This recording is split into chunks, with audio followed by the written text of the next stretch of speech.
Tim's news explosion. Tim's news explosion. Tim's news explosion. Tim's news explosion.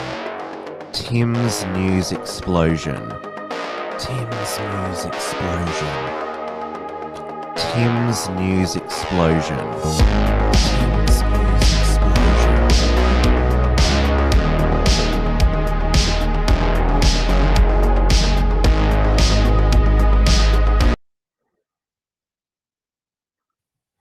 Hello everybody and welcome back to Tim's News Explosion, back on a Monday evening. It is the 26th of May 2025. I am recovering well from my varicose veins surgery. I can walk now, hallelujah. Now, as part of my progress, I went to the footy on Saturday afternoon at the G. I'll provide a sports report for you later in the news explosion. We are live on the Wilms YouTube channel, the Wilms Rumble channel, and on my X account. Hello to everyone in the live chat. It is 8:30 p.m. here in Melbourne, Victoria, where it was another weekend of machete wielding duels on our streets. Now, thankfully, when I was at the footy and went to the city for dinner, I didn't encounter any weapons duels going on. There was no security incidents at the MCG, so thankfully I had a pleasant experience. Though those on Saturday afternoon, those in South Melbourne at around 5 p.m. were terrified when they saw all of these police vehicles around where they live. Because South Melbourne, it's well, as its name implies, it's very inner city. So police were arresting a 39-year-old man wielding a machete. And while that was occurring, a 34-year-old woman drove a car into a police officer who had to shoot her dead by discharging his firearm 4 times to save his life. Thankfully, he is okay, though he has suffered a broken leg, though that will obviously mend. Her male passenger was injured. Now, they were all known to each other. Now, they weren't blacks. The male passenger was white. And now, this was the 9 News report. So witness describes the officer yelling, "Get the car off me, get the car off me." So the acting assistant commissioner said he was extremely lucky, and obviously he should get all the support of Victoria Police and the Police Association. I remember when Victoria Police had to shoot that knife-wielding Somali man in Footscray. Those Antifa socialists tried to start another BLM. So apparently this woman who was shot dead, they had no fixed address, and the car that they were driving had stolen plates on them. And so they charged the 39-year-old man who was their initial target. So they charged him with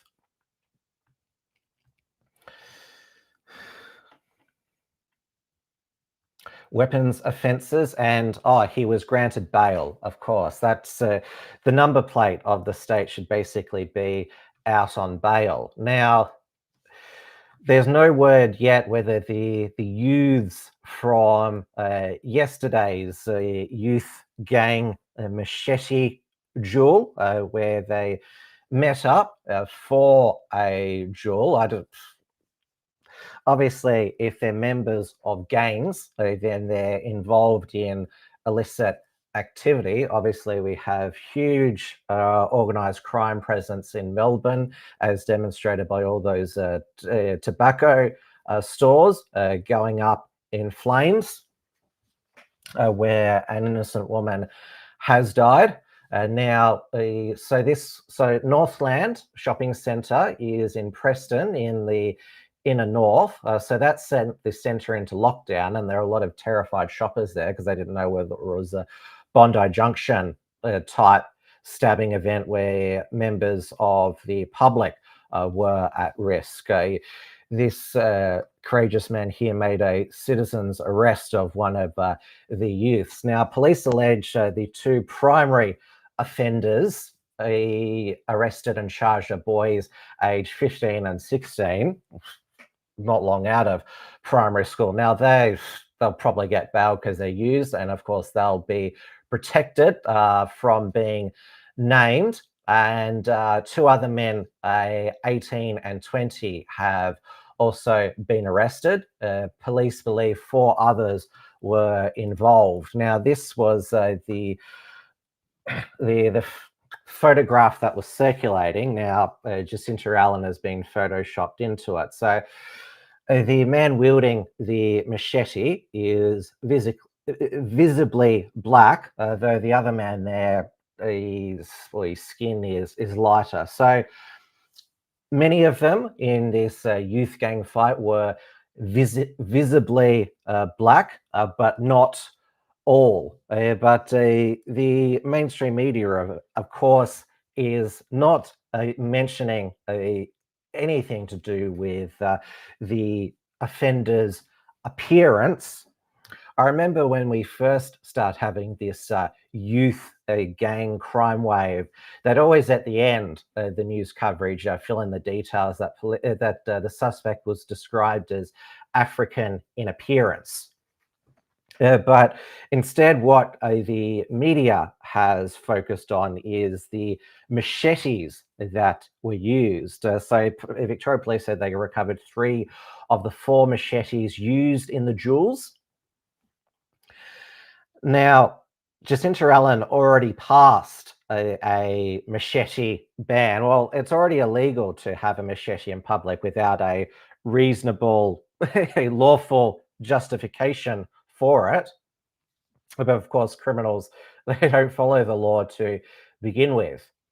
So they're already illegal for these criminals to carry. So a law was passed to basically make it double illegal, where it's illegal to carry a machete. It'll be illegal to carry a machete in Victoria unless you have an exemption, like if you're a farmer. DML says piece of flat bar plus electrical tape machete. Well, from what I've been told, they're easy to manufacture. Not that I want to give people any ideas. And of course, a machete is only one type of knife. Over in the UK, in London, they had a crackdown on zombie knives. Now, I don't know what a zombie knife is, but of course, there's going to be a whole bunch of other knives that are not going to be covered in this machete ban. And so it's blades that are over 20 centimeters. So we have to remember that machetes don't stab people. People stab people. The same with firearms. Hello, Tristan Davis. Great to see you as well. And obviously, it's the same with the firearms as well. Up in Sydney, tale of two cities, there was 2 men who were shot in a gang-related shooting.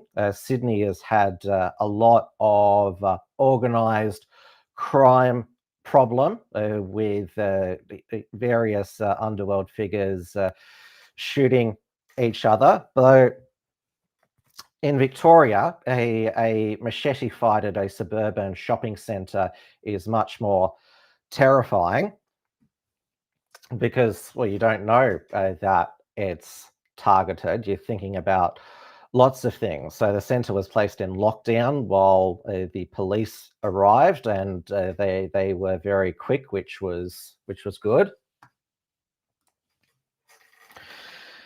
Now, so the other prominent shopping centres, which is sadly this has become a regular occurrence. I'm not sure if it's happened at Northland before, but for years, High Point Shopping Centre in Maribyrnong has been known as Knife Point, and then there's Woodgrove Shopping Centre in Melton, where there has been various machete fights, duels, as I'm calling them tonight. I used to when I lived in and worked in Ballarat, I used to frequent that Woodgrove Shopping Centre just to meet up with friends, socialise, and that was over 10 years ago. So it's certainly the safety of that shopping centre has deteriorated significantly. DML says, proper machetes have decent quality blades that require heat treatment to make. But what's the cream use for them? DIY would be more sufficient. So Jacinta Allen's machete ban, that won't come into effect until later this year. Now, she's still planning to have a machete amnesty in September, where criminals, of course, they'll give up their machetes, no questions asked, into deposit them into some sort of building. But she announced today, the Premier, that she was going to be banning statewide the sale of machetes from midday on Wednesday. She had a press conference today doing her, I guess, best Dan Andrews impersonation to appear like she meant business. To the families, to the shoppers, to people who were in the shopping centre, just going about their normal Sunday afternoon. What they witnessed was appalling. I condemn it, and my thoughts are with everyone who's been touched by these incidences over the weekend. That's why we have been working incredibly hard to bring about Australia's first machete ban. We announced in March that we would be moving quickly and safely to bring about Australia's first machete ban. This comes also off the work that is being done to provide Victoria Police with expanded knife search powers, which has seen a record number of these dangerous weapons being seized and taken off the streets by Victoria Police. We also, too, though, understand that we needed to go further, which is why moving quickly on bringing about Australia's first machete ban, working with Victoria Police, is putting community safety first. These knives are dangerous weapons. They have no place on our streets anywhere, and that is why I will introduce as many laws to get these dangerous knives off the streets, which is why I'm announcing today that effective immediately we'll be bringing in place a ban on the sale of machetes here in Victoria, and this ban will be in place from midday on Wednesday. Under consumer powers, using these powers, Victoria will be banning machetes from being...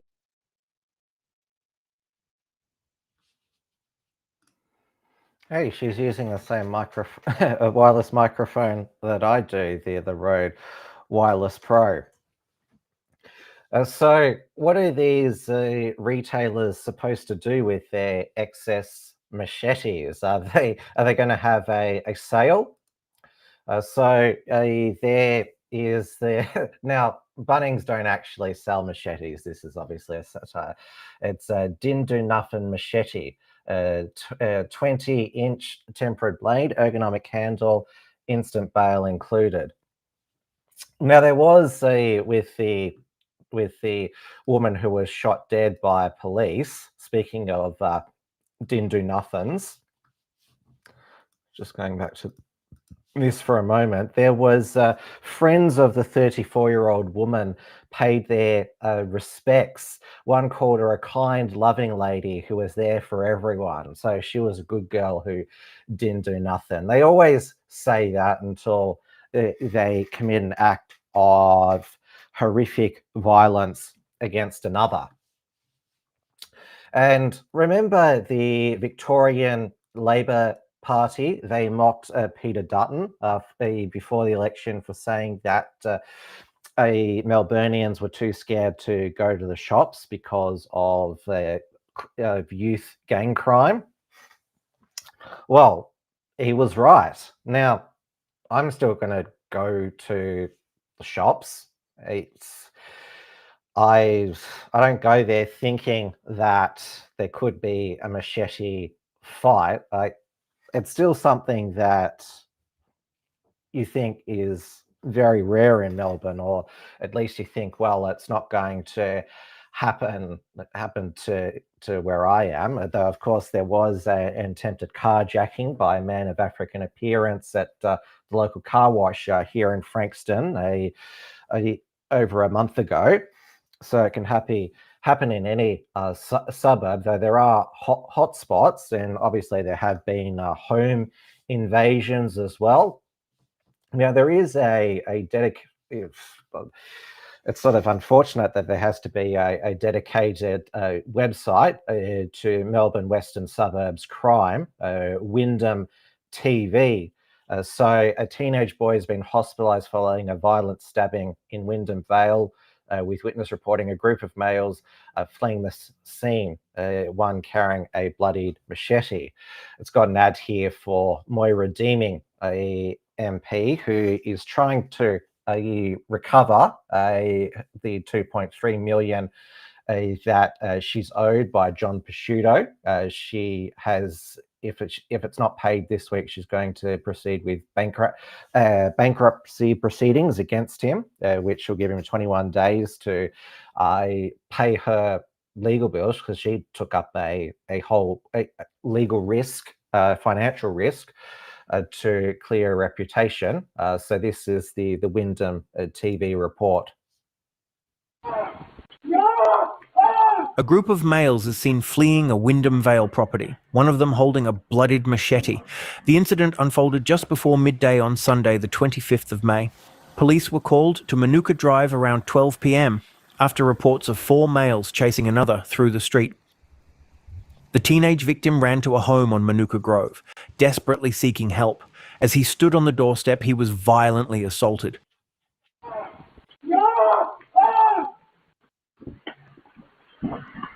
Witnesses say the resident inside was too afraid to open the door. The injured teen then walked to nearby Haynes Drive, where ambulance crews arrived roughly 10 minutes later. He was treated at the scene and taken to the Royal Melbourne Hospital in a stable condition with stab wounds to his chest and arm. A crime scene was established and police are investigating. At this stage, the offenders remain on the run. Anyone with information or CCTV footage is urged to contact Crime Stoppers.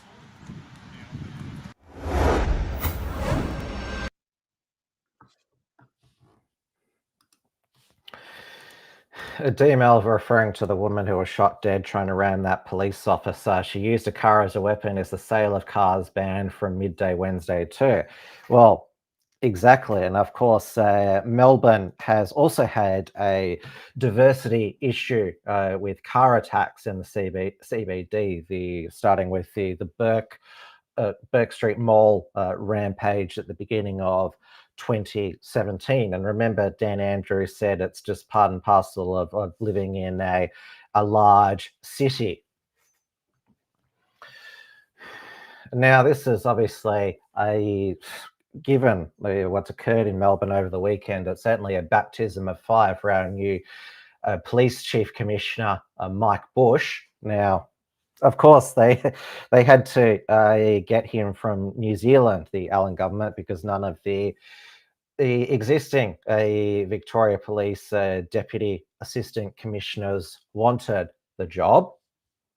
Brett Norman says a group of males. Yes, that was how Wyndham TV described it, even though we can see they are visibly black.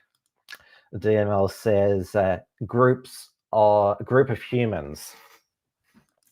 Now, I've seen some of the media talk about, like, how's a machete sale ban going to work in Victoria when they can go across the border to New South Wales? Well, maybe there'll be some sort of national machete agreement, like there is the National Firearms Agreement regulating firearms. So that's sort of giving the federal government idea is to have a uniform laws on this. And Andrew Bolt inadvertently on his show earlier tonight displayed a blade which he said wasn't a machete, but which wasn't covered by the ban. But then after it came back from the break, he was, I'm not sure, did he even clear it by the producers, said, oh, actually, it is covered in the ban. It's obviously going to have to be handed in to police. I remember that when they raided one of the freedom activists, James Bartolo, in 2020. He had a collection of swords. They charged him with incitement, and they also charged him with possession of weapons, even though they're clearly they're part of a collection. He doesn't actually use them on the street. Now, it's also been a busy past few weeks in Victoria's courts. So the death cap mushroom trial of Erin Patterson, who was charged with mushroom poisoning through a beef Wellington. Her estranged husband Simon's parents, Don and Gail Patterson, and his aunt and uncle, Heather and Ian Wilkinson. Ian Wilkinson was the only one who survived. So she's been charged with 3 counts of murder, 1 of attempted murder. Now, she's claiming that it was all just a tragic accident, even though she looked up poisonous mushrooms on her computer 14 months prior. She did 3 factory resets on her mobile phone. Her mobile phone was pinged near death cap mushroom sites in the months prior. She threw the food dehydrator that she used to dry the mushrooms at the tip, and it had traces of death cap mushrooms. And she also, in a Facebook group, told how she hated her in-laws and wanted nothing to do with them. She said that they were all gathered there because she wanted to share a cancer diagnosis, though there's no evidence of her having cancer. And also she ate from a different coloured plate from the others. She admitted herself to mushroom poisoning, but then discharged herself. She claimed she had explosive diarrhea. Now, and so there is this, I didn't know this, there's this website which documents all the death cap mushroom sightings in Victoria, obviously to warn people to, not touch these mushrooms. They probably didn't think that it'd be used as a go-to manual for an alleged poisoner. Now, we still have to say alleged, but clearly the prosecution has built a very meticulous and strong case. And there is a pattern of females committing horrific crimes recently. Now, I'm not sure if probably a lot of you have come across this story. Actually, Blair Cottrell, he actually made a video about it. So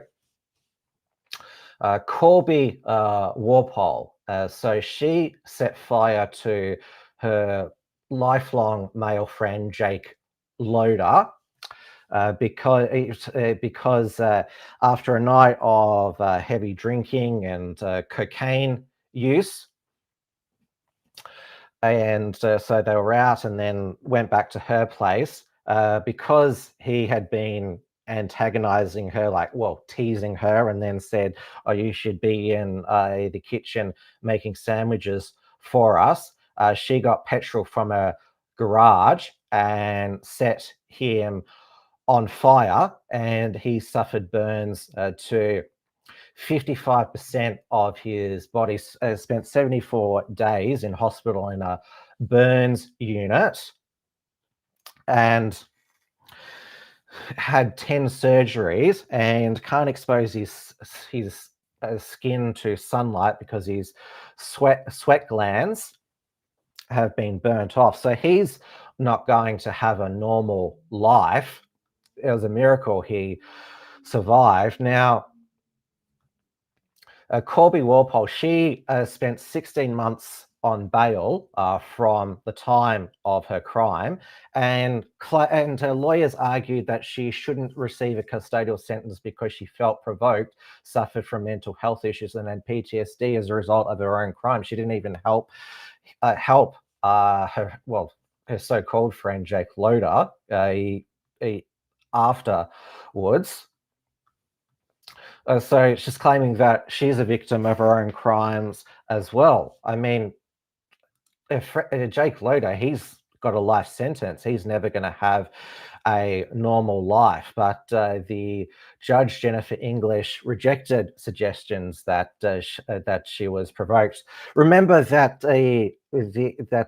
that governments have removed a provocation as a defence because it was being used by men committing violence against women, claiming that they were provoked. So that's not an excuse for male on female violence, but she's tried to use it here, female on male, even though what he was saying, it was just words. And now, when I was at a house party back in my uni days, I remember I made a joke about how like one of the girls is cleaning up the spilt drink. Oh, she's a woman, she can't help it. Luckily, I didn't get petrol poured on me and then set on fire. So she was sentenced to 7.5 years imprisonment of 4.5. If you watch Blair Cottrell's video, they charged her with like only one count of burning or maiming by a corrosive fluid. So they didn't even charge her with attempted murder. But the maximum sentence under the crime that she was charged with did have a maximum penalty of 25 years.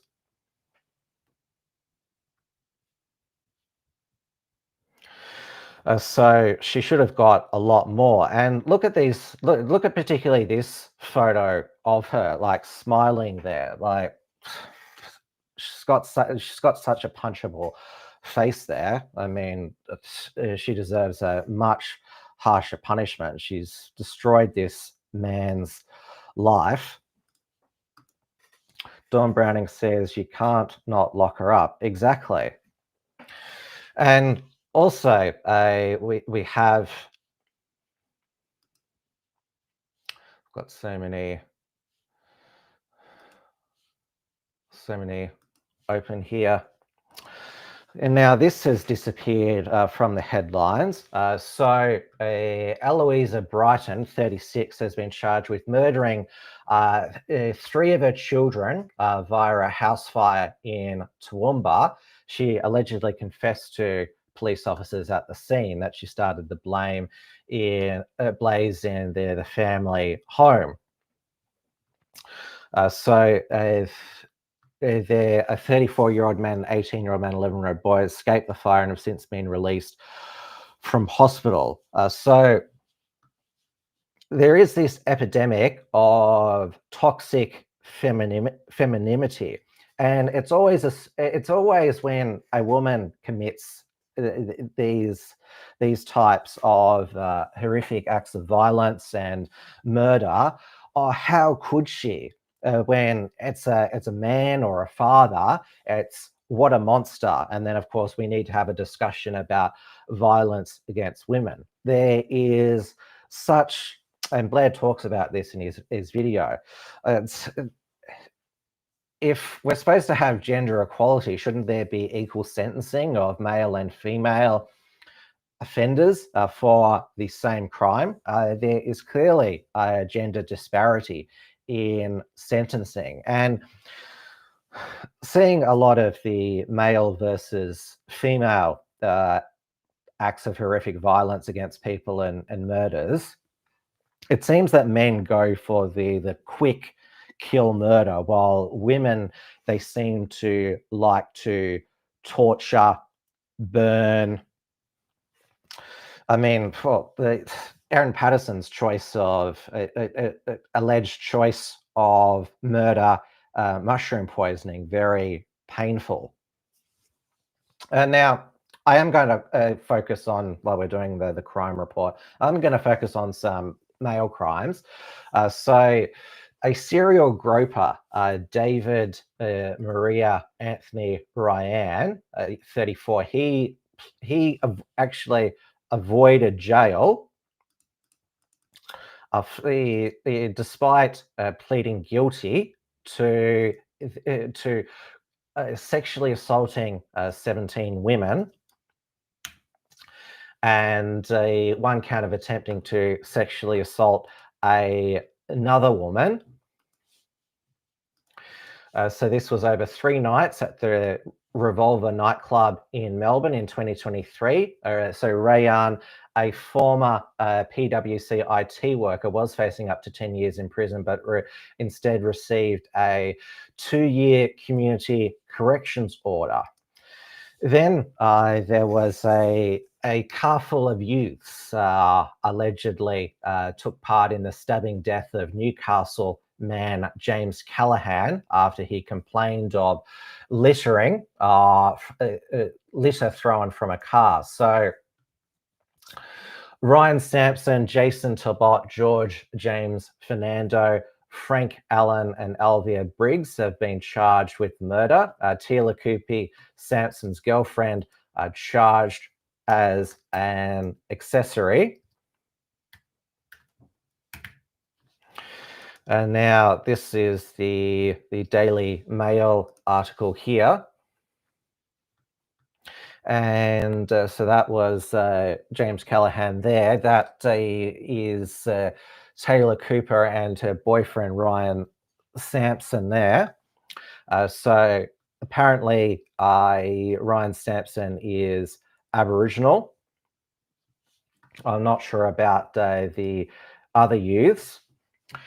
And there was, speaking of Aboriginal crime, there was a Aboriginal on Aboriginal stabbing in Alice Springs a couple of weeks ago, which I actually wrote about on the Unshackled. In fact, it was I summarized all of the horrific violence in Alice Springs for the past 3 years and asked if it's a failed city. So a 27-year-old Aboriginal man was stabbed multiple times in the chest in broad daylight in Alice Springs CBD when a brawl broke out involving 20 people. Police arrested a 22-year-old man. Now, apparently, they were all drinking because they'd received their royalty checks for... And this is just basically sit-down money because native title now means that mining companies have to pay them royalties, so basically free money. The mining companies, of course, do all the work, and so they were just using this free money to buy alcohol. And now there was... At the end of last year, there was an horrific crime wave in Alice Springs. A woman woke to an unknown man allegedly sexually assaulting her. A 2-month-old little girl had a skull fracture during a home invasion. The 2 teenagers who took part in the home invasion, and one of them who allegedly struck the 2-month-old little girl. They had been arrested collectively and charged with more than 300 other offences and been bailed 35 times. Again, that word again, out on bail.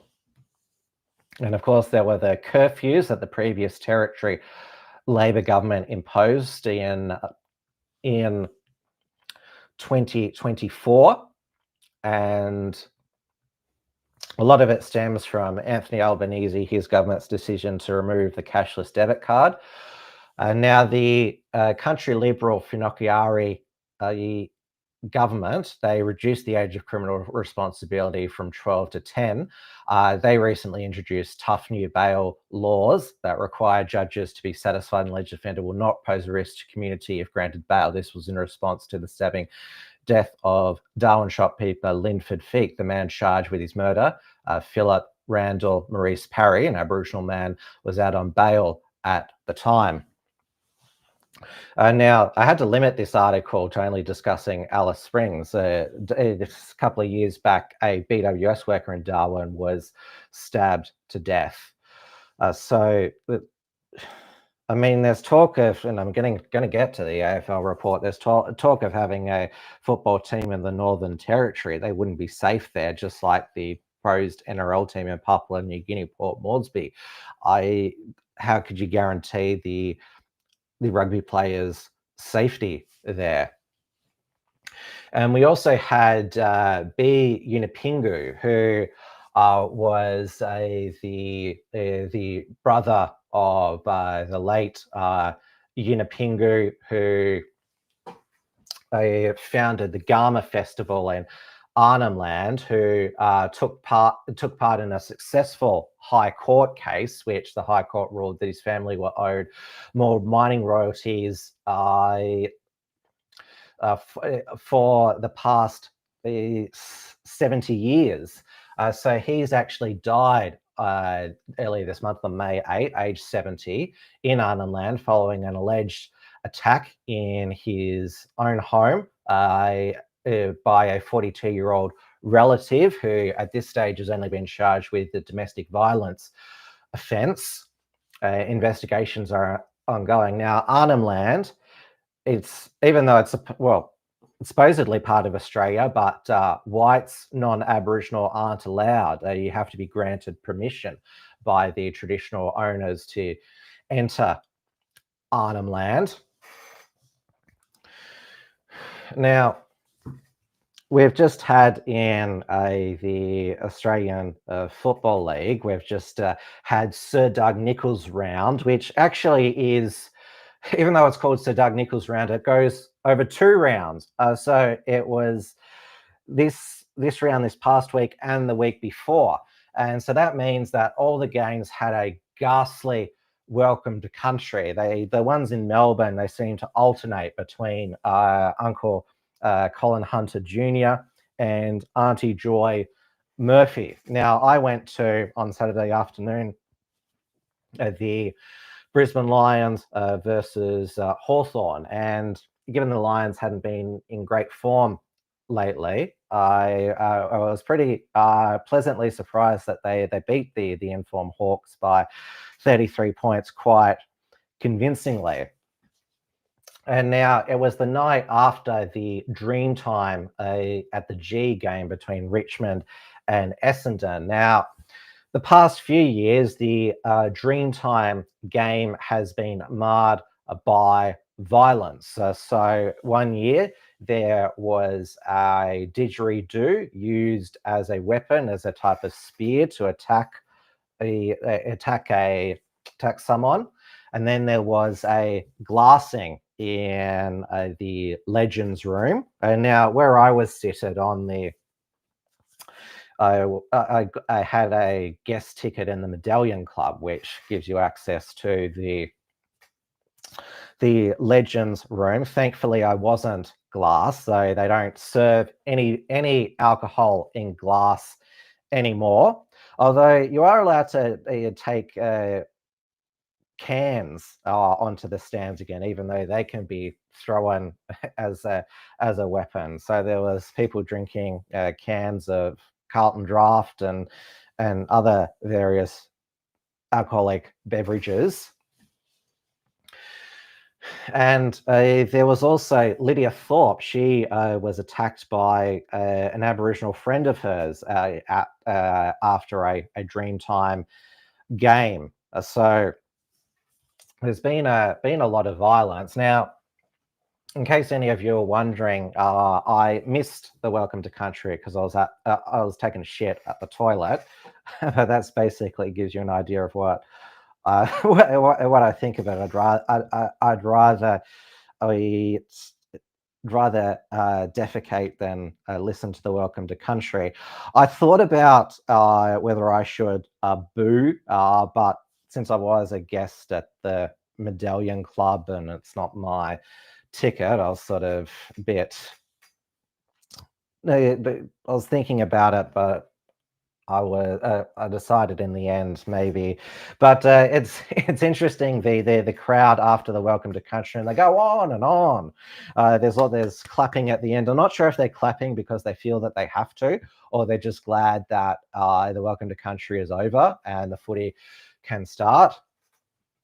The AFL remains the wokest sport in the country. Now, every club of all 18 clubs, they now must have an Indigenous player development manager, and that's in addition to an Indigenous liaison officer. And on the AFL executive, there's the general manager of inclusion and social policy, Tanya Hosh. And AFL fans, at least the comments that I see across X and Facebook, footy fans are getting really sick of the special treatment that Indigenous players are getting when they are behaving badly. It's either excused or papered over. So Willie Rioli, who plays for Port Adelaide, that dope, pun intended, because he had a 2-year ban for tampering with a urine sample because he'd been smoking weed, and he was arrested at Darwin Airport for possession of weed. Now, he decided that he would, after he was given an extra free kick goal when Port Adelaide played Hawthorn. I decided on an Instagram reel to say how much he hated Hawthorn because of how they supposedly treated his cousin Cyril Rioli and his father, Willie Rioli Sr., hardly played any games. This was despite the fact that the Hawthorn defender who pushed him was one of their Sudanese players. So it's hardly an act of white supremacy if the free kick that he got is because he was pushed by one of the Hawthorn Sudanese players. And how can Hawthorn be racist if they have, although they don't, if they have 2 Sudanese players? There's one in the forward line and one in the back line. Now, it had been revealed that Willie Rioli had threatened various other players over social media, but the Port Adelaide Football Club, the president, David Koch, defended him, saying that he is just reacting to racist taunts on social media. The players that he threatened, there's no evidence that they made any racist remarks to him. So what did they do? Apparently, the Port Adelaide claimed, his weight was being made fun of, and that's just because he eats a traditional Indigenous diet. Well, I hardly think that that's what they were. If they were sledging him for being fat, that's what they were basing it on. And then, of course, is Taron Thomas, who got a diversion in court for threatening to release an intimate image of a woman. He took a video of himself driving with his feet up.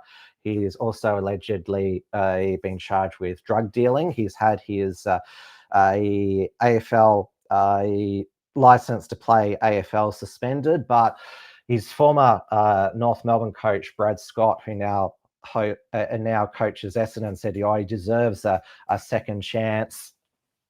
And again, because he's Aboriginal, there seems to be,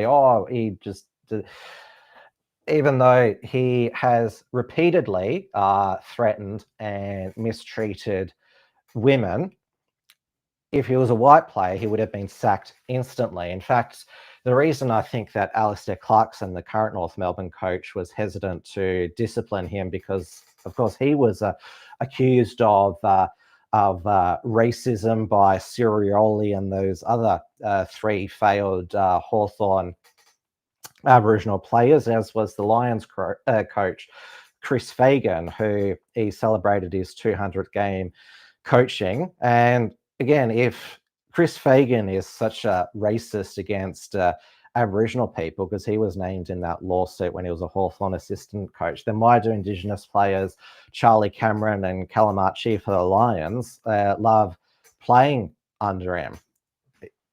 How does that make sense? And then there is also the ex-Richmond player Marlon Pickett, who wasn't suspended by the club or the AFL despite being charged with aggravated burglary.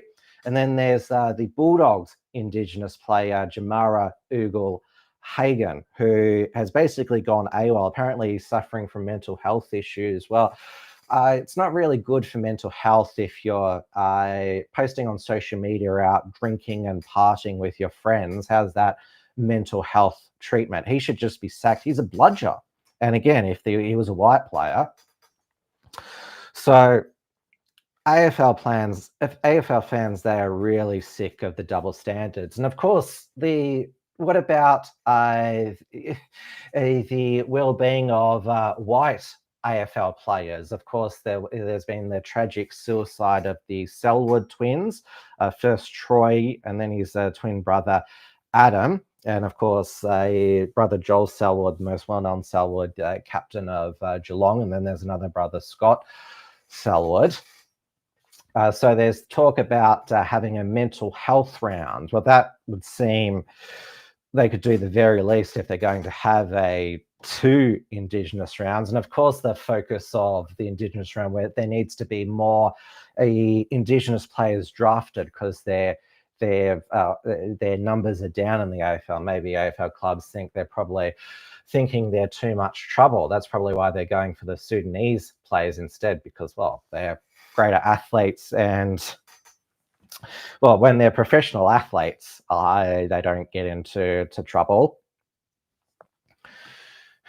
Now let's turn to the latest aftermath of the federal election. So now that he's won the election and been re-sworn in as Prime Minister, Airbus Albo is back, and his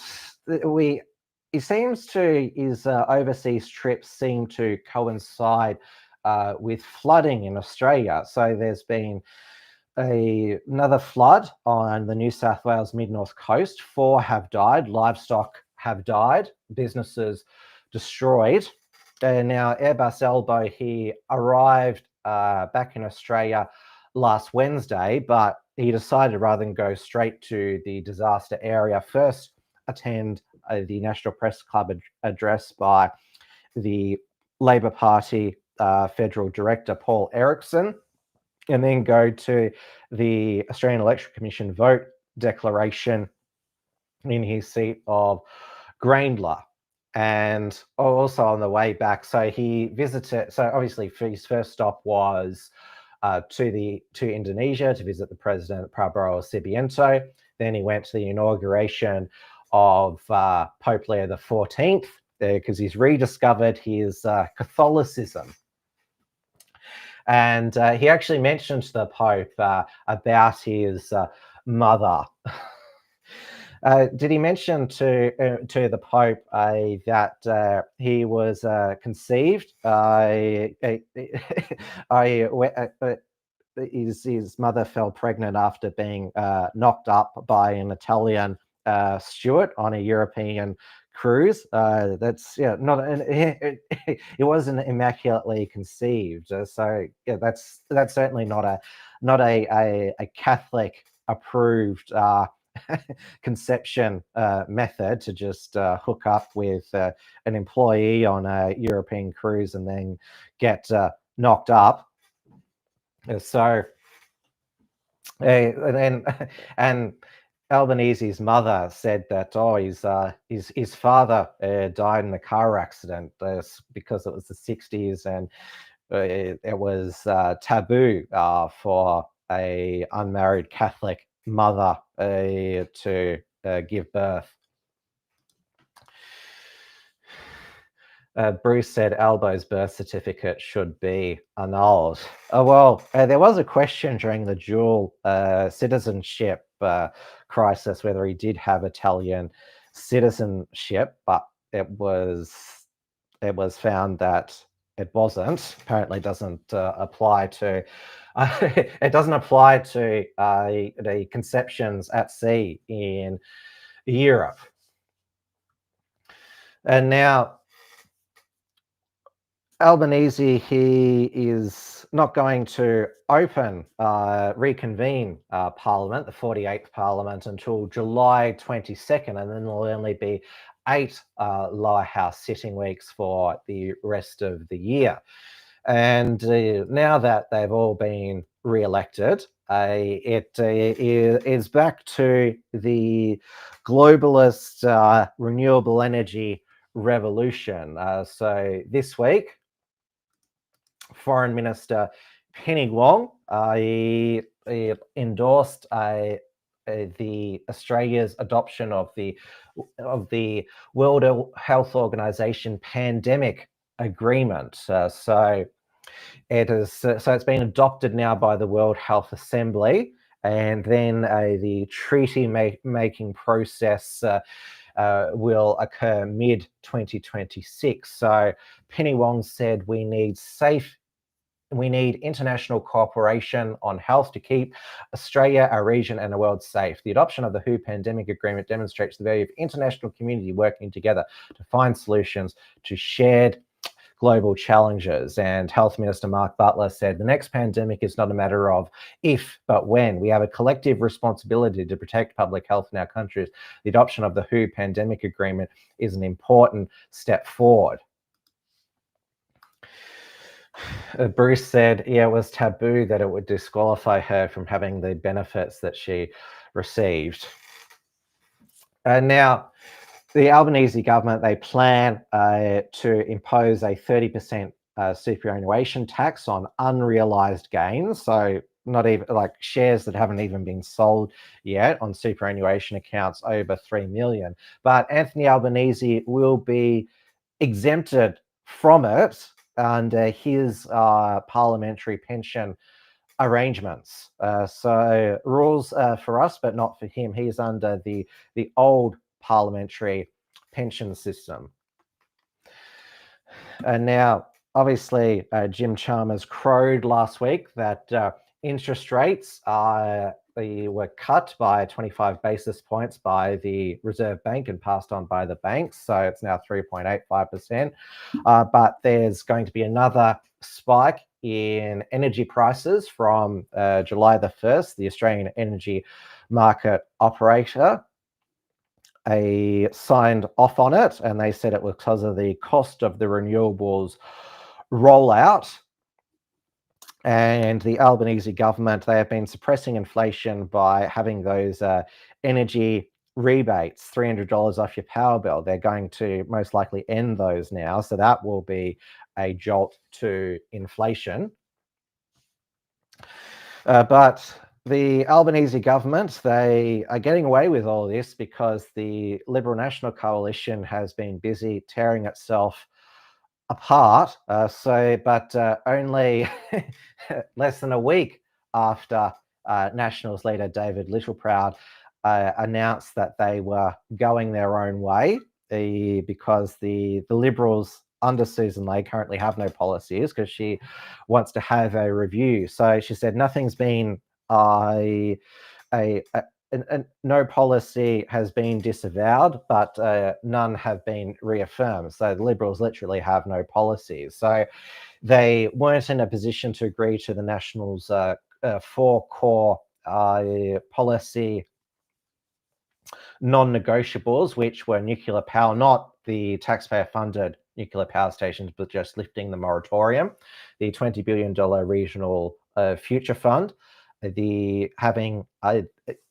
forcing the telcos to have greater coverage, mobile phone coverage in the bush, and also divestiture powers for the supermarkets. But Susan Ley said that the sticking point was that the Nationals wanted the right of their cabinet ministers to cross the floor. So basically, there'd be no cabinet solidarity, which is a cornerstone of the Westminster system. Now, this was sort of a reason for this demand was that so they could vote against net zero, which that wasn't one of their demands to ditch net zero. Though over in New Zealand, the National Party government, coalition government, New Zealand First Act has ditched net zero as it drills for more gas. But it lasted 2 days because David Littleproud decided that he was okay with cabinet solidarity, and the Liberals had a party room meeting where they agreed in principle to those 4 demands. And so the media had a field day. They called it a divorce, and it was more like a trial separation. They have had various times apart in the over 100 years of the coalition. Though it seems that it's the National Party that has come out worse for this because there doesn't seem to be any leadership speculation against Susan Ley, even though she only won by 4 votes against Angus Taylor. There is in the National Party with Barnaby Joyce, and who's now a backbencher, just had his prostate removed. He announced an election night he'd been diagnosed with prostate cancer, but it's easily treatable. It wasn't as serious as Biden's and gone to the bone. And so the rumor was that the Barnaby Joyce and his old leadership rival Michael McCormack, that he was doing the numbers for Michael McCormack to return to the leadership. Now, even though Michael McCormack is sort of softly spoken, he is very Machiavellian. Very he likes to. When Barnaby Joyce said, "Oh, we're not married to the Liberals," that was when he's going through his divorce. McCormack said, "I know what it takes for a successful marriage." Well, he did it to David Littleproud this week. He said, "David Littleproud's our leader, and I'm ambitious for him." Of course, that's what ScoMo said to Malcolm Turnbull 2 days before he succeeded him as Prime Minister. That was certainly not deliberate. So there's only 19 of them, the National Party, 15 in the lower house, and 4 senators. Obviously, they lost Jacinta Price. Bruce says it's pronounced Susan. I think it's pronounced Sushan. That's how I think it's pronounced. The Nationals, of course, they claim, well, we retained all our seats, which is not completely true.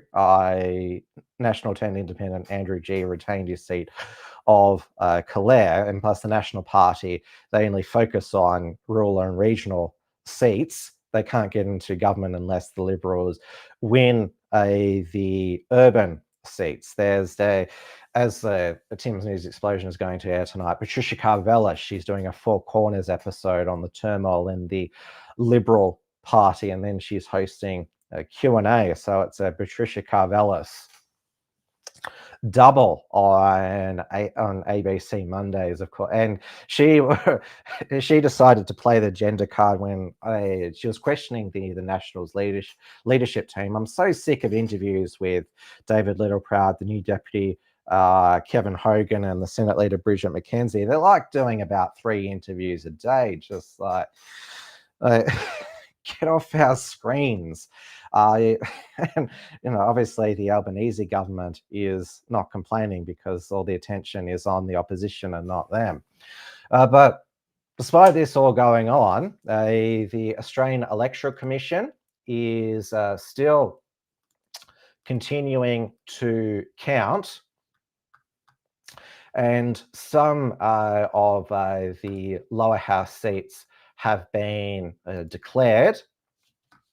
So just going to the Australian Election Commission website. So the bold seats are the ones that have been declared. So I'm not sure if it says here on the homepage how many have been declared. Yeah, 41 seats have been declared at the moment. That means the AUC have counted all the votes, but in the close seats, so which there's only one left, Bradfield. So currently there's going to be a full recount because the final two-party preferred margin is less than 100 votes. It's 10 votes, with the Liberal Party's Gilles Casparian ahead of Teal independent Nicolette Bolair. Now, there is going to be a partial recount in the seat of Goldstein, where Tim Wilson has on the final distribution of preferences has beaten Zoe Daniel by 260 votes. Zoe Daniel, she is demanding a recount, talking about discrepancies because there were votes found in the wrong pile. Now, this is interesting because she co-authored, because she used to be an ABC journalist, she authored a book called Trumpland, talking about his 2020 election denial. Now, Zoe Daniel has lost Goldstein in the same way that Trump lost the 2020 election, losing on mail-in ballots. Now, she is definitely a hypocrite, saying that Trump couldn't accept the result. Now she can't accept the result. This is the statement that she put about the recount today. The recount will look at first preference ballot papers for myself, Tim Wilson, and all informal ballot papers. The AUC said, given corrections picked up in the final stages of distribution of preferences, it is appropriate and reasonable to do an additional check of first preferences. The recount will commence on Wednesday, 28th of May. Once again, I'd like to thank my scrutineers, the AC staff, for their diligence and dedication to the democratic process. I'll be making no further comment until the process is complete. And now Tim Wilson is he's putting the pressure on Zoe Daniel to concede gracefully, and said, we have been very relaxed about every count and recount today in Goldstein. As we know, the count would deliver the results that reflect the will of the people of Goldstein. However, it does not surprise me that the Teals have consultants working for them. There's also been consulting to Labor, who have been providing cover to push for this recount. Look forward to the conclusion of the partial recount and the declaration of the poll, and thank the AUC staff and all scrutineers for the people of Goldstein. And now, Zoe Daniel, you compare her demands for a recount and talking about discrepancies in the vote to the very graceful concession speech of the defeated Liberal member for Menzies, Keith Wallahan. Now, this was despite on election night, there was a difference between the election night count and the Sunday count, where 1,851 votes for Keith Wallahan vanished. And at the time, the Liberal Party, they, did a please explain to the AUC, but Keith Wallahan, as I mentioned, he conceded and is not demanding a recount, contesting. And though the final two-party preferred margin was more than 1,800, so the Labor candidate Leonard Ong won by more than 1,851 votes. If I just go back here.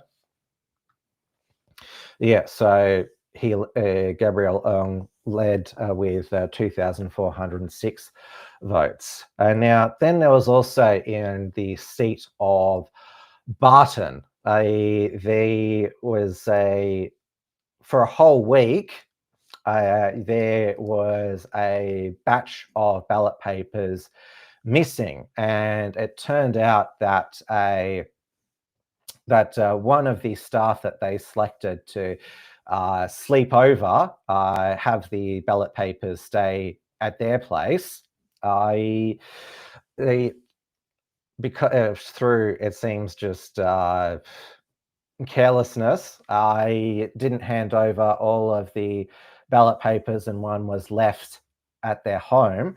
And the AEC said, while respecting the privacy of the individual concerned, the AEC did experience a number of challenges in communicating with the person who explored all possible avenues of inquiry. We're of the view, with the evidence available to us at the time, that the transport officer inadvertently overlooked the return of the transport container, was indifferent to the implications of our serious concern. This does not appear to be a deliberate act. Well, it seemed that the AEC didn't do their proper screening to put someone who, just didn't care that much in charge of basically ballot security for a whole night. But they said that the ballots had not been tampered with, and the votes matched what was counted on election night. So thankfully, the AEC's checks and balances found that out, but it was also lucky that Barton was not a marginal seat on election night. It's a Sydney seat that it's turned into a safe seat for the Labor Party. Now the Senate count continues, though. There has been we've just had the South Australian Senate declared. So if I just find it here. So tomorrow we will get the Tasmanian and Northern Territory Senate results. So what happens here is that all the Senate ballot papers and preferences are fed into a computer, and then they press the magic button on the computer, and that decides who's elected. So Labor has won 3 seats in South Australia, the Liberals 2, and the Greens 1. So Liberals Alex Antic and Anne Ruston re-elected, as is Labor's Marielle Smith and Karen Grogan, the Greens Sarah Hanson-Young, and Labor's Charlotte Walker becomes the youngest ever senator elected at the age of 21.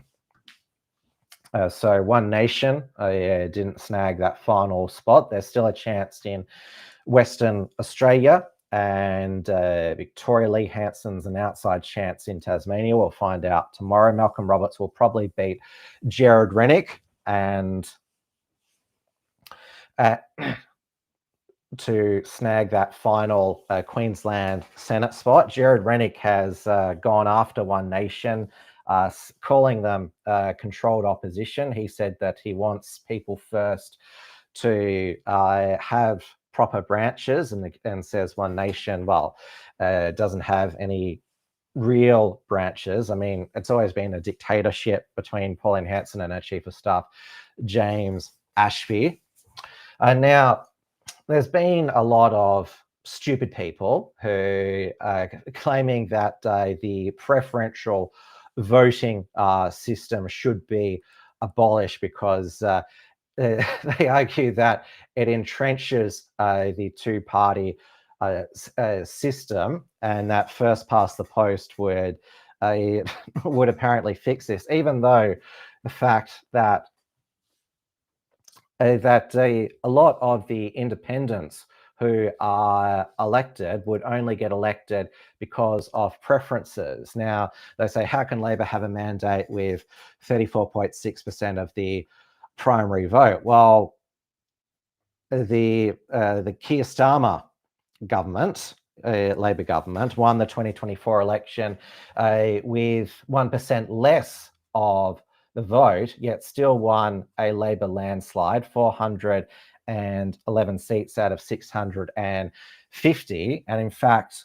Liz Truss, the former Conservative Prime Minister, lost her seat because of vote splitting with Reform. If there was preferential voting, she'd still be in the House of Commons.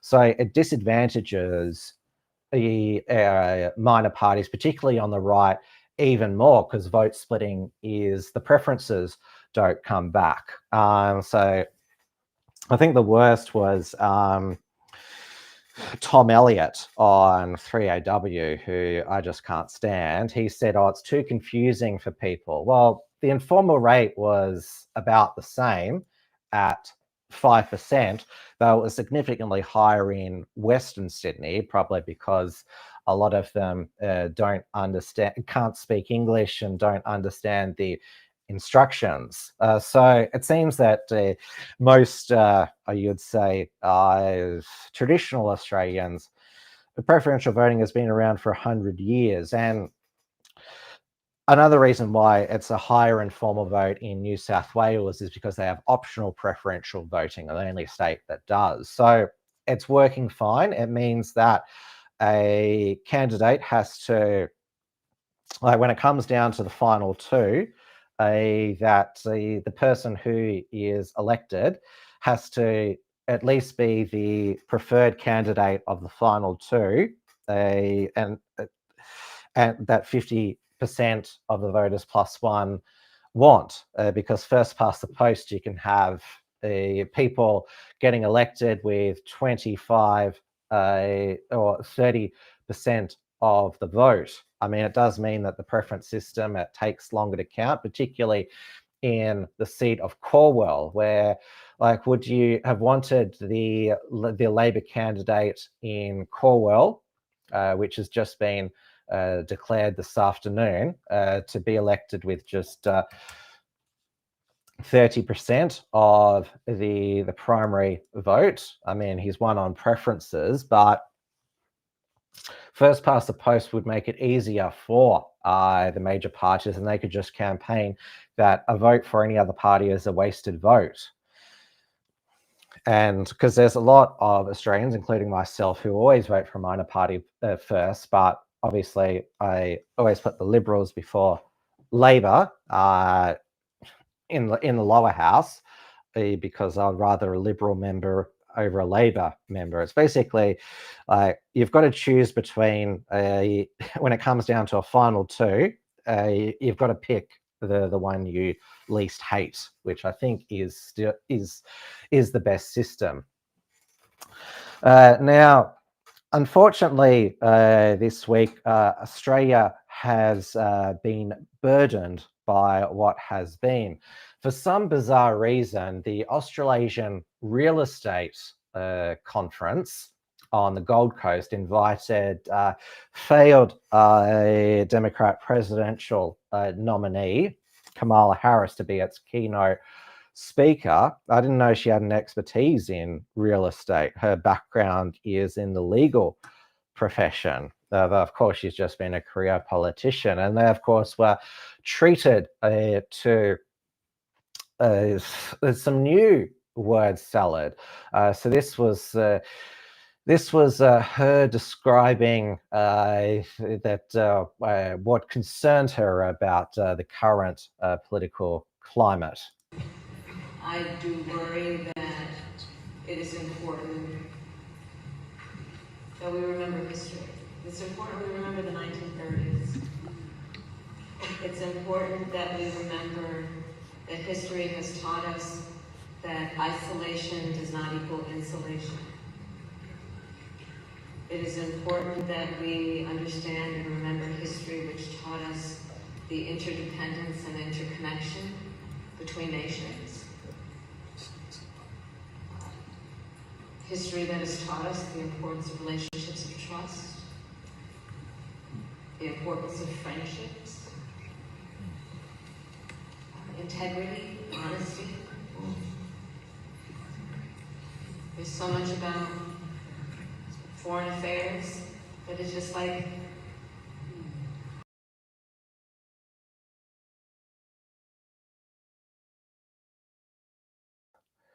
So isolation does not mean insulation. It is classic Kamala word salad. I think that's what she ordered when she was spotted dining in Sydney, and also I think she basically ordered the whole bar there. And now back to the elected president of the United States, Donald Trump. He has decided to confront another world leader in the Oval Office. Obviously, the first was Vladimir Zelensky, the Ukrainian president, saying you're very disrespectful, you're gambling with World War III. This last week, he confronted the South African president, Cyril Ramaphosa, on the genocide of white South African farmers, which has been going on for over a decade. These are brutal, torturous attacks. They often involve brutal bashings, boiling water, sexual torture. So in 2023, there were 49 farmers who were murdered, 296 farm attacks. So 95% of those victims were white Afrikaners. This past year, where there were 32 white farmers who were murdered, and Donald Trump recently accepted white South African farmers as refugees. Of course, the cities of South Africa, it's very dangerous to be white. The worst is Johannesburg, where it's unsafe to be out on the street of Johannesburg. If you're white or Indian, because the Indians, they are targeted for violence and robbery by black criminals, and also discriminated by the South African government.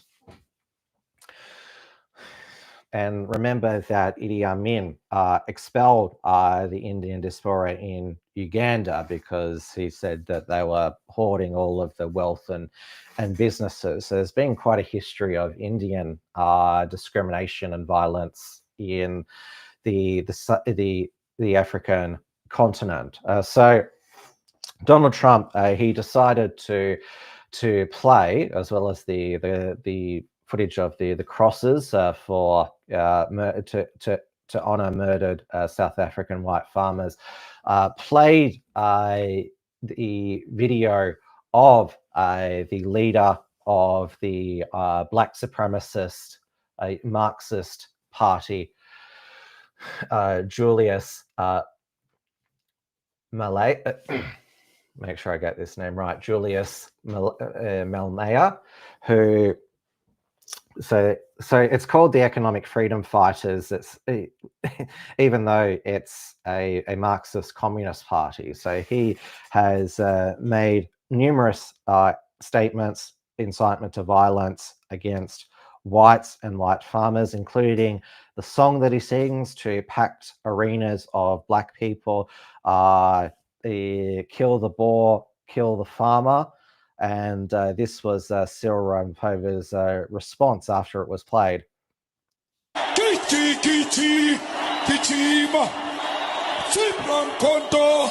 Alliance shoot to kill Hamasa, kill the poor, the farmer, kill the poor, the farmer. Brr, pa, pa.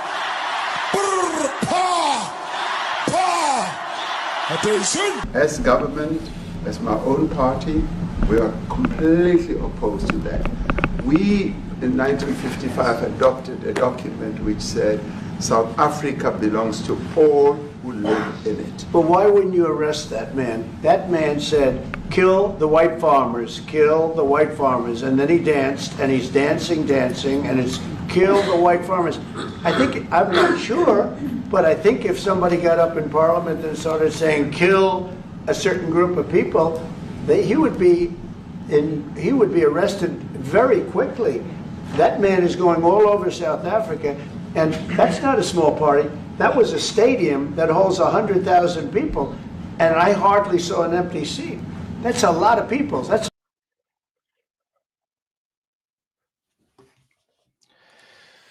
And now Cyril Ramaphosa, he is less corrupt than his predecessor, Jacob Zuma, who founded a rival political party which contested the South Australian legislative elections last year, and forced the the African National Congress, which was Nelson Mandela's party and is what Cyril Ramaphosa leads, forced him into a government of national unity with the Democratic Alliance, which is a centre-right, a conservative party supported by a majority of white South Africans. So it's good that the white South Africans are represented in this in the new government. And he also said that a majority of the victims of crimes are blacks.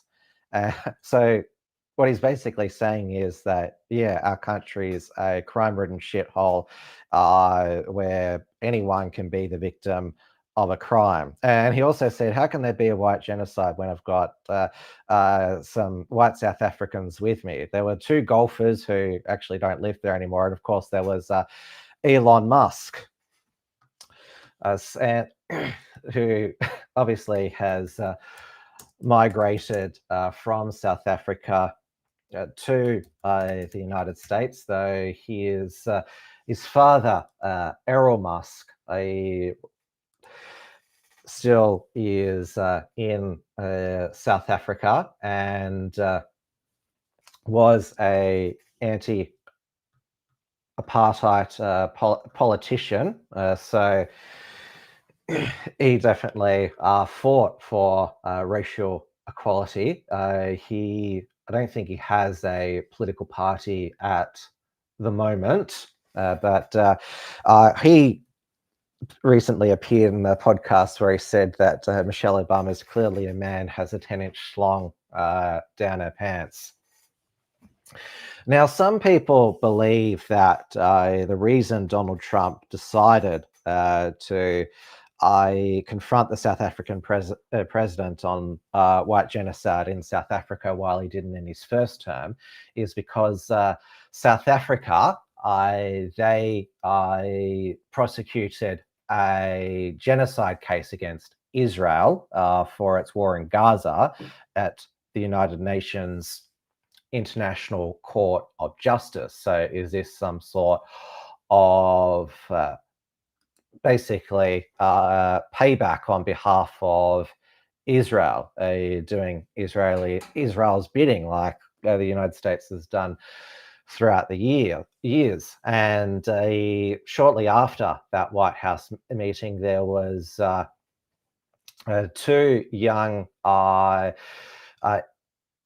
Israeli embassy official aides in Washington, D.C., Sarah Milgram and Yaron Linsky, who were shot dead outside the Capitol Jewish Museum where there was a function going on. The alleged shooter, Elias Rodriguez, who is a Marxist radical who donated to Joe Biden in 2020. So there certainly should be scrutiny on the Democrats. Though I'm not sure if he was ever a member of a registered Democrat, though he was a member of the Party for Socialism and Liberation, and was now I would say that this murder of these 2 Israeli embassy staff is, well, it's just the latest in Antifa terrorist extremism, which US authorities still don't take seriously. Now, he apparently shot these 2 Israeli embassy workers in retaliation for the murder of a 6-year-old Muslim boy, Wadi Al-Yomi, who was a Muslim and Palestinian. He was simply shot dead because of his race and religion. The family's landlord was convicted of murder and hate crime charges. So again, this is Antifa extremist logic. Even though, remember, they don't say all lives matter, but remember, all lives are equal. That's what the Free Palestine movement was saying. That's what Usman Khawaja wanted to wear on his shoes at the cricket. So if all lives are equal, but it's the way to respond to innocents dying is to just murder more innocents. And then there's the pro-Palestine activists who say, oh, why is there all this attention on these two Israelis being murdered when there's a genocide in Gaza? I thought, again, all lives are equal. It's basically, and both sides do this, the whataboutism, that basically because someone on our side has murdered indiscriminately, you shouldn't focus on that. We should focus on this. And of course, the fact that Israel has been they've been blocking a lot of aid coming in to Gaza. I just saw Sherry Markson on before. She said, she of course said that this is all Hamas's fault because they could end the war, give back the hostages, lay down their weapons, free the people of Gaza. You well know that's not going to happen. But at the same time, they say the Palestinian people are rising up against Hamas. Yeah, how is it going to? How are you giving them an incentive to overthrow Hamas when you're the ones who's blocking aid coming in? It's the old whataboutism. She responded to Anthony Albanese condemning the blocking of aid, saying, "Oh, what about the two murdered Israeli embassy workers? What about the hostages?" And of course, I'm somebody who I believe that all lives matter. All lives are equal. I do not want civilians from any side, innocents, to die.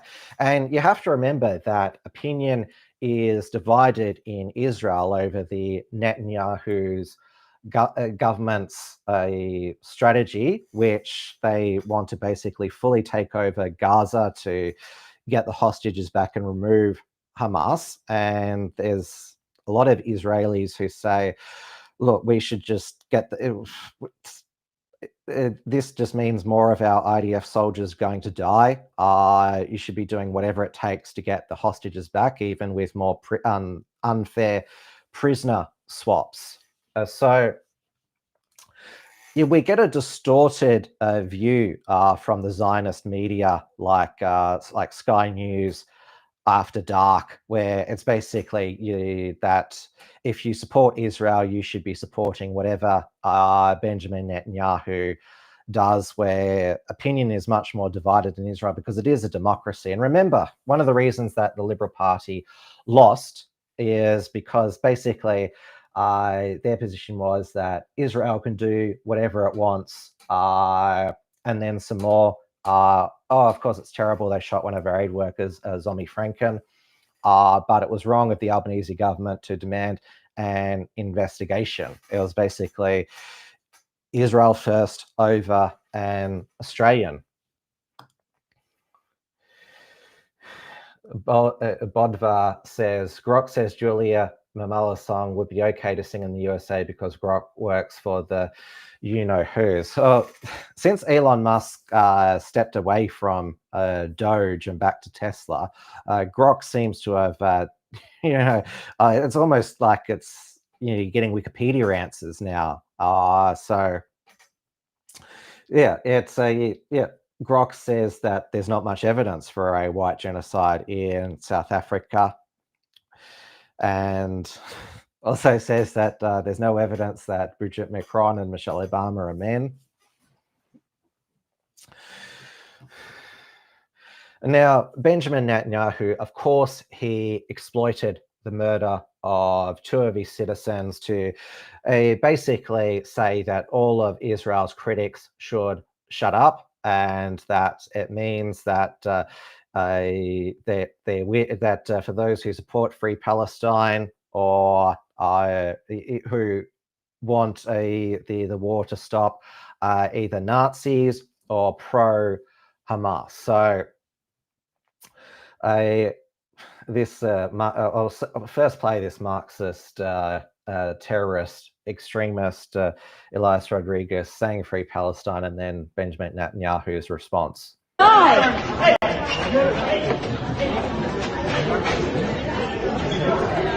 No, no, no. Free Palestine! Free Palestine! Free Palestine! For these neo-Nazis, Free Palestine is just today's version of Heil Hitler. They don't want a Palestinian state. They want to destroy the Jewish state.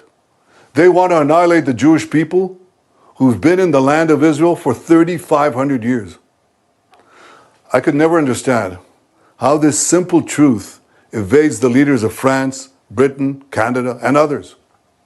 They're now proposing to establish a Palestinian state and reward these murderers with the ultimate prize. Well, for 18 years, we had a de facto Palestinian state. It's called Gaza. And what did we get? Peace? No. We got the most savage slaughter of Jews since the Holocaust. You won't be surprised to learn that Hamas thanked President Macron and Prime Minister Starmer and Carney for demanding that Israel end its war in Gaza immediately. Hamas was right to thank them, because by issuing their demand, replete with a threat of sanctions against Israel, not Hamas, these three leaders effectively said they want Hamas to remain in power. They want Israel to stand down and accept that Hamas's army of mass murderers will survive, rebuild, and repeat the October 7th massacre again and again and again, because that's what Hamas has vowed to do. I say to President Macron, Prime Minister Carney, and Prime Minister Starmer, when mass murderers, rapists, baby killers, and kidnappers thank you, you're on the wrong side of justice. You're on the wrong side of humanity. And you're on the wrong side of...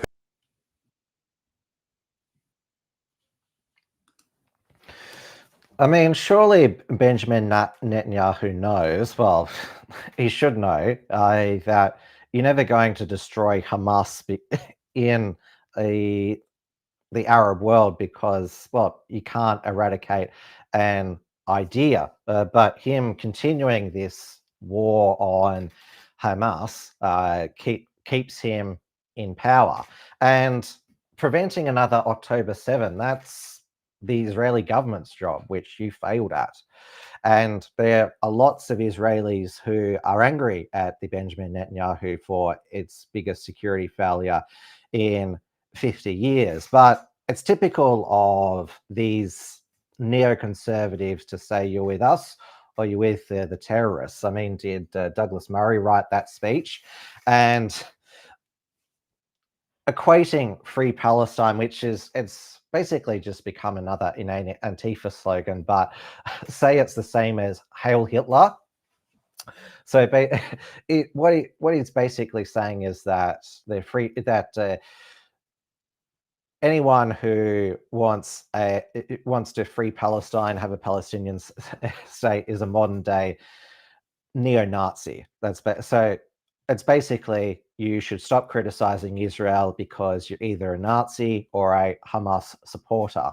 And I couldn't believe that the Nightly in Australia, which is owned by Seven West Media, which is pro-Zionist, I don't know why Australia needs another pro-Zionist publication, given that there's already News Corp's The Australian. They actually published a full article by Devere Abramovich, who basically, to summarize, it's words are bullets. Of course, Devere, he's all about hyperbole, always saying that people's speech and activism makes him feel like he was stabbed in the heart, and they're spitting in the face of Holocaust survivors. And now Trump, the Republican House of Representatives, passed what he called the big, beautiful bill, which doesn't actually, well, it gives some tax breaks and does cut some expenditure, but not enough they're spending in other areas, which is why Thomas Massey voted against it. His position is, well, he's the same as Ron Paul, who was called Dr. No. Never vote for an increase in taxes, and because there were tax increases in there as well, he voted against it. So he's now vowing to primary Thomas Massey, and also he's the only Republican congressman who he does not participate in the American-Israeli Political Action Committee's activities. And we also had the Secretary of Homeland Security, Kirsty Noem, suspend Harvard University's revoke its certification for its student and exchange visitor program.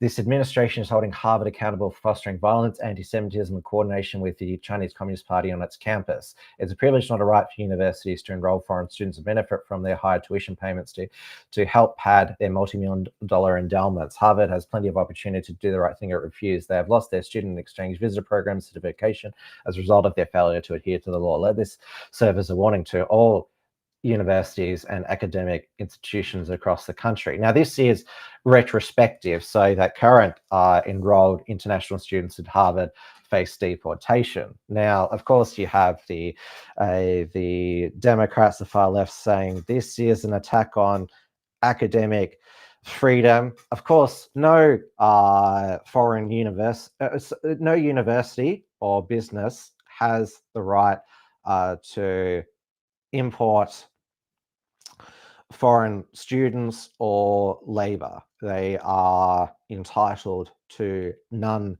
of that. And again, in Australia, it's education is called an export, even though actually people are being imported into the country. But again, it opens up that can of worms. If you're a visitor to a country and or on a visa, do you have the right to protest? Or because you are a guest in that country, you should not interfere in that country. A lot of countries don't like foreigners coming in and telling them how to live their lives.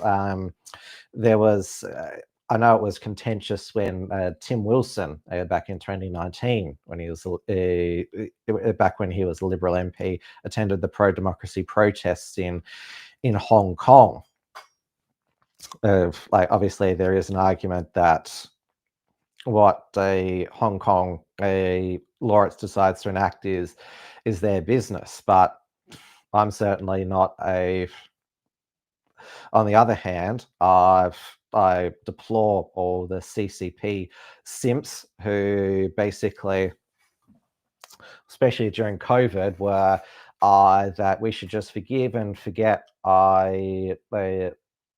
China releasing COVID, or we should believe their story that it didn't come from China, it came from US frozen foods, and they were a model to the world with their brutal lockdown. And there's even some who, because Sky News are having a documentary, Chung Lei, My Story, the journalist who was imprisoned in China for 3 years, because she signed to be a presenter on Sky News Australia after her release. They said that the Albanese government should have left her to rot since she signed up for News Corp. I mean, this is how these disgusting CCP simps think. Speaking of simps, British Prime Minister Keir Starmer. So last week, selling out the British people to the European Union, he is sold the Chagos Islands to Mauritius while retaining a 99-year lease on this on the strategic military base the Brits has on Diego Garcia. And so this is this deal. It's a terrible deal. It will cost the British the British taxpayer 30 billion. So it was temporarily blocked by the High Court last week. It has now is now proceeded, and Keir Starmer can just do this unilaterally. There doesn't need to be an act of parliament. He can just give away British territory however he likes, because apparently under the British Constitution, he can do that. I mean, we had Gough Whitlam give away Papua New Guinea unilaterally in 1975. Would have been able to keep it, because now we're throwing money at our former territory to stop the CCP trying to take it over for themselves and by influence. So this is, it's going to go down the same way, because of course Mauritius, being a sovereign nation of their own, will decide what it wants to do with its own islands now. Once you've given it away, you can't take it back. Now, last week I reported how a Ukrainian male model, Roman Levronovic, age 21, had been charged with the arson attack on Keir Starmer's home in North London and another one of his former homes and a car.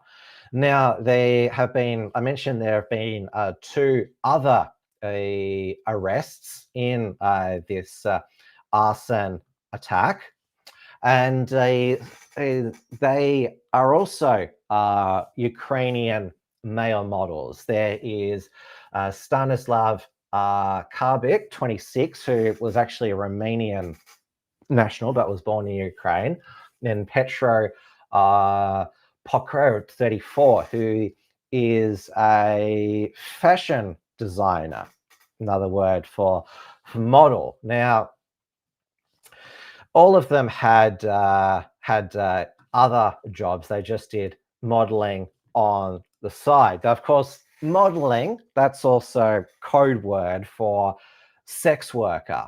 So remember, like, the term OnlyFans model, it's just another word for porn star. And I very much enjoyed George Galloway's monologue on his Mother of All Talk Shows, Moats. It says, what are the chances of the British Prime Minister's home being attacked by not one or 2, but 3 Ukrainian male models? Somebody in the House of Commons should ask Keir Starmer whether he knows these 3 Ukrainian male models. Now, MI5, they have decided to investigate a theory that they just pulled out of thin air, that these 3 Ukrainians were hired by the Kremlin to carry out this arson attack.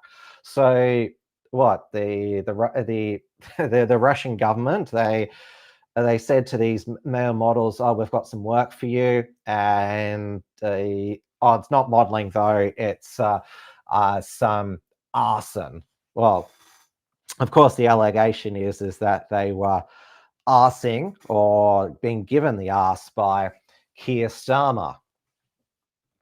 So this Daily Mail article currently says that the prosecutor, Sarah Probiska, has told Westminster Magistrates Court that at this stage, the alleged offending is unexplained.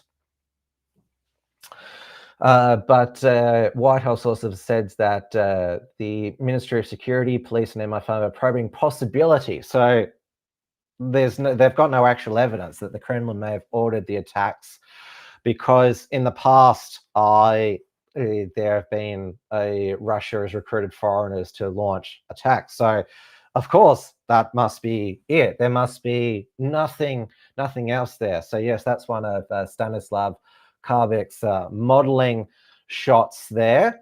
So that is the other Ukrainian model, Roman Legovic, whose day job is a builder.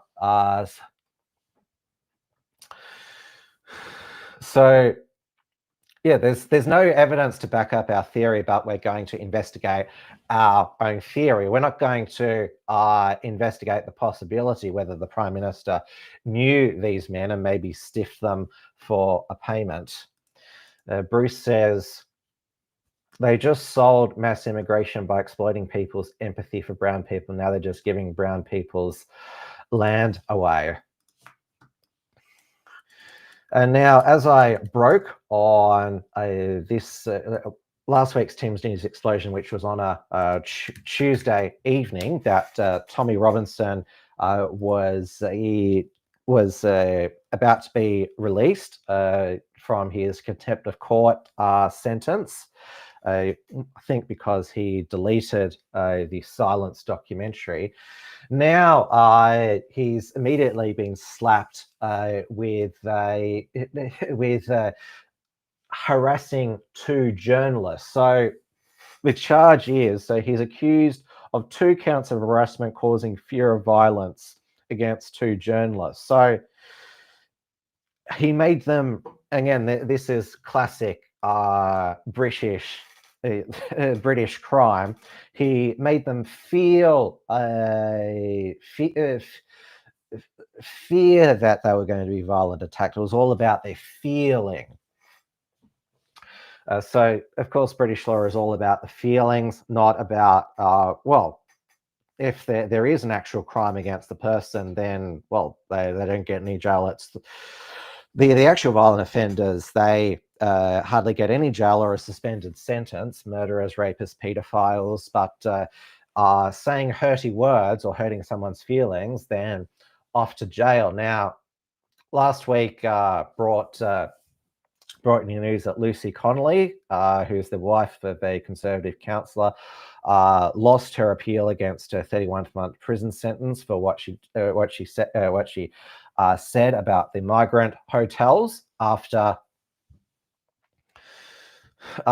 the Southport stabbing.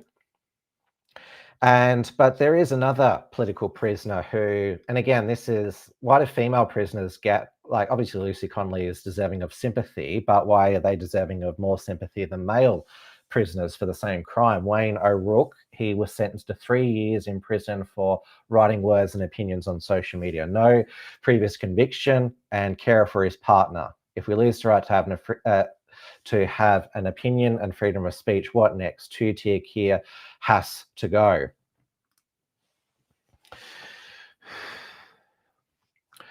So the UK, it's a absolute mess. And of course we had Keir Starmer do a 180 last week, deciding to get tough on migration because he lost the by-election to Reform and got smashed in the local government by-elections. Reform is leading in the polls. Labor is second. Liberal Democrats, the Conservative Party under another DEI leader, Kemi Badenoch, is now fourth.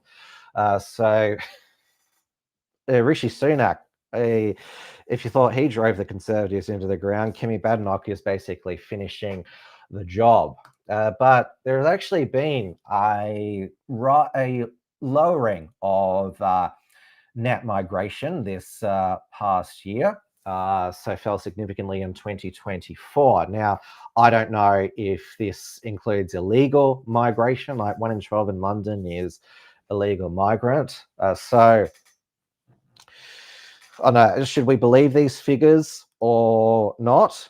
So I wonder if we'll get such good figures in Australia, because the Labor government here has no incentive to stop the borders shut, because all the migrants that they legally let in vote for them. Although I would say one thing that the Allen government seems to be doing right is building enough houses that house prices are dropping. So they are doing something right, despite demand significantly increasing, though of course that means a lot of these new houses tend to be apartment dog boxes rather than houses what Australians are used to. All right, that brings me to the end for another Tim's News Explosion for another week. Thank you so much for joining me. Now, I don't have a Wilms front locked in at this stage for this Thursday, but next Thursday, June the 5th at 7 p.m. on the Wilms front channels, I do have locked in Paul Moder, host and investigator of the Port Arthur WASP files, who recently appeared on Sam Newman's You Cannot Be Serious podcast, and is a friend of Richard Wollstonecroft, host of the Report from Tiger Mountain, who is part of Sam Newman's You Cannot Be Serious podcast. I'll be recording some more reports with Richard this week, since I can drive a car again. So I'll be heading up to his place. I will also be back on RCR radio tomorrow with Paul Brennan for another Wilms report. It's every 3 weeks now, so I'll put the link into the live chat. And remember, I cannot do this without your support, so please consider supporting The Unshackled, either through a premium membership at theunshackled.net/membership. So you can take out a bronze $5 per month, silver $10 per month, gold $25 per month, platinum $50 per month, yearly $50 per month, silver $100 per year, gold $250 per year, and platinum $500 per year. So The Unshackled is where I have theunshackled.net is where I have written articles, so such as my Alice Springs report, and also Margot Huss wrote a report. She covered the protest last Tuesday outside of the State Parliament against the new Emergency Services and Volunteer Levy, aka tax. But of course, what really outraged Jacinta Allen was the cow manure dumped on her office. She said, "Oh, this is not you couldn't do this in any other workplace." Well, your predecessor Dan Andrews couldn't get away with bullying everyone in a real workplace either. Now, you can also support us over on Substack, which is also where I publish our Unshackled Productions archive now. So the unshackled.substack.com/subscribe. So you can take a monthly $5 per month, annual $50 per year, founding member $500 per year. You can sign up for free for the mailing list, because that's how I send out email alerts now for upcoming Unshackled Productions like Wilms Front, Tim's News Explosion, and also alerts for new articles. So I will definitely see you next Monday for another Tim's News Explosion, 8:30 p.m. Melbourne time on the Wilms Front channels. Make sure that you like, comment, subscribe, click the bell for notifications, and also share. Make sure that, because there's also the Unshackled main channel, that's where I publish the reports from Tiger Mountain, our field reports, and some Tim's News Explosion segments. So wherever you're watching, whether it's the live here on YouTube or Rumble or the replay on Odyssey or on the podcast, always subscribe, share, and also comment. It all helps with the algorithm as well. Thank you so much for your company. Stay safe, stay free, stay sane, stay optimistic, and I'll see you again soon. Good night. Tim's News Explosion. Tim's News Explosion. Tim's News Explosion. Tim's News Explosion. Tim's News Explosion. Tim's News Explosion. Tim's News Explosion. Tim's